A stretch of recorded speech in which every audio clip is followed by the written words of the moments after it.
Troisième instance du CAMES, Conseil africain et malgache pour l'enseignement supérieur. Le comité consultatif général sert d'appui conseil au secrétariat général de l'institution. Cette 14e session extraordinaire de ce comité est une voie vers plus d'excellence académique pour les 13 États membres du CAMES. Dans son mot de bienvenue, le président de la conférence des recteurs des universités publiques du Niger, professeur Hamoud Daouda Youssoufa, salue le choix du Niger pour abriter cette cérémonie qui augure d'un bon présage dont s'est réjoui le gouverneur de la région de Niamey. Une rencontre dont plusieurs points sont à l'ordre du jour, tel le renouvellement du bureau du comité. Nous aurons l'opportunité de revenir sur les activités des programmes statutaires réalisés par le CAMES, que sont les 46e comités consultatifs interafricains, le 22e concours d'agrégation de médecine humaine, pharmacie, odontostomatologie, médecine vétérinaire, production animale, le 39e colloque PRED.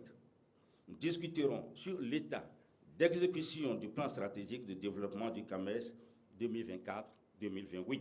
Dans son allocution, le secrétaire général du CAMES revient plus en détail sur le rôle du comité consultatif général.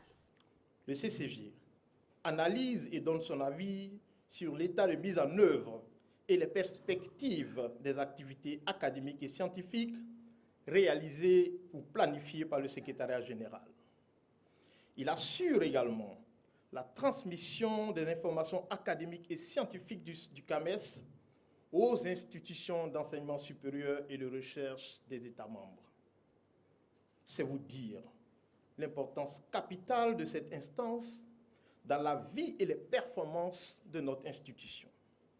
La vision portée par l'équipe dirigeante du secrétariat général du CAMES, celle de faire de notre institution, et je cite, la référence internationale en matière d'évaluation scientifique et un véritable outil d'intégration au service du développement durable de l'Afrique, ne saurait se réaliser sans le concours de tous les acteurs que nous sommes.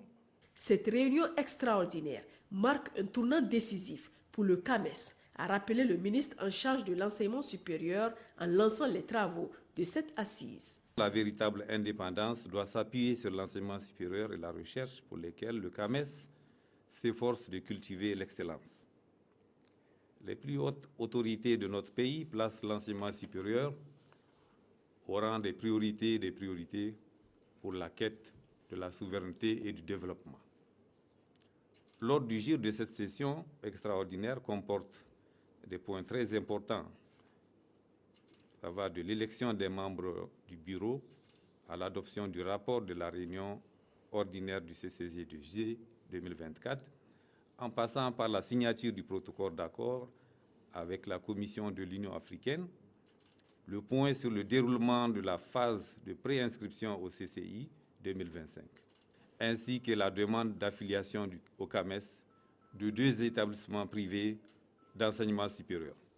3 jours de travaux acharnés dont les résultats et recommandations serviront de bréviaire à la 42e session du Conseil des ministres du CAMES qui se tiendra incessamment à Conakry, en Guinée.